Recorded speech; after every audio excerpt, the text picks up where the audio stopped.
Attack on Titan is a rare masterpiece that can be viewed through a dozen different lenses: revenge, betrayal, nihilism, freedom, determinism, and so on.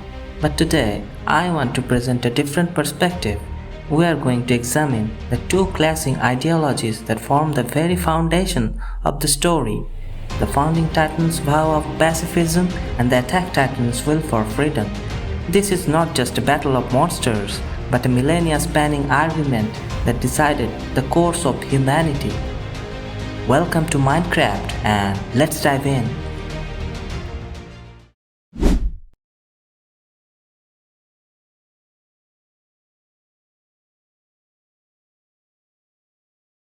When Karl Fritz, the 145th Eldian king, retreated to Parati, he didn't just build walls, he built a prison for the mind.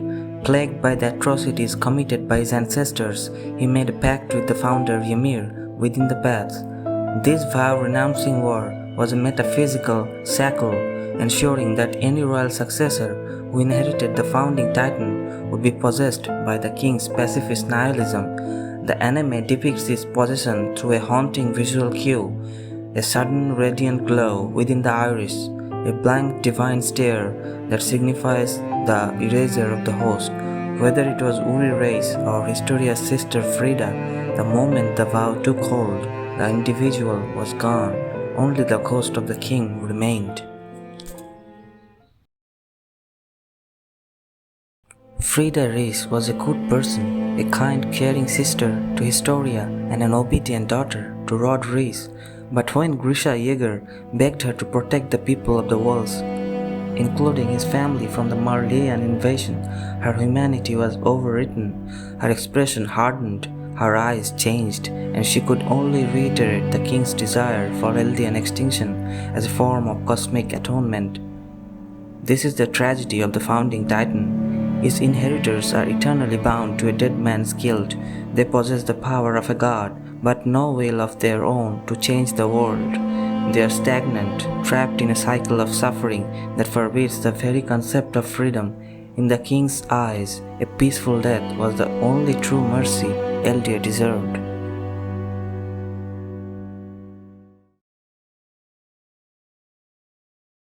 After the death of Ymir Fritz, the founder, her power split into 9 pieces, thereby creating the 9 titans. Among them, the attack titan was always the outlier, the anomaly that refused to bow before the king's will. While many believe that attack titan's power is future sight, the truth revealed in the episode Memories of the Future is far more complex. The attack titan doesn't just see the future, it perceives the memories of its future inheritors. As fate would have it, Eren Yeager became the first person to hold both the founding titan and the attack titan simultaneously while having access to the paths. This created a temporal bridge which he used to become the ultimate architect of history. By selectively picking and feeding snippets of his own memories of the future back to the previous shifters like Eren Kruger and his father Grisha, he didn't just show them a path, he bound them to it. In a cruel twist of fate, the titan that represented freedom made every one of its soldiers a slave to Eren's specific resolve. If the founding titans were made slaves to the past by the king, Eren made the attack titans the slaves to the future.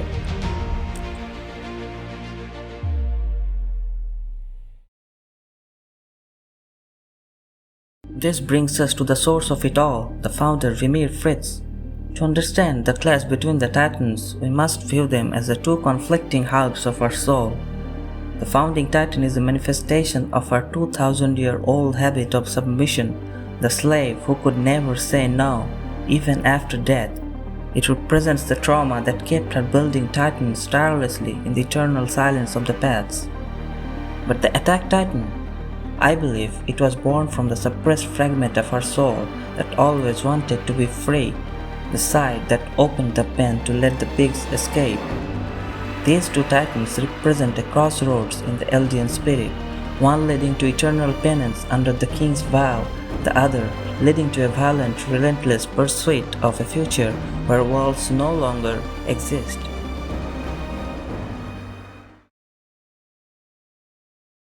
The entire story of Attack on Titan is the slow-motion collision of these two paths, pun intended. For 144 generations, the King's Vow won every time, but Eren Yeager, the final Attack Titan, changed the nature of the game. When he reaches Ymir in the paths, he doesn't treat her as a goddess or a tool. He acknowledges her as a human being who has been waiting 2000 years for someone to see her pain and suffering. In that moment, Eren offers her a choice, the one thing the vow strictly forbade. By recognizing her humanity, he allows Ymir to break free of her shackles and choose his will over the king's command. The rumbling is the terrifying manifestation of Ymir's longing for freedom, finally overpowering her subservient nature. After 2 millennia, the Attack Titan finally won the argument.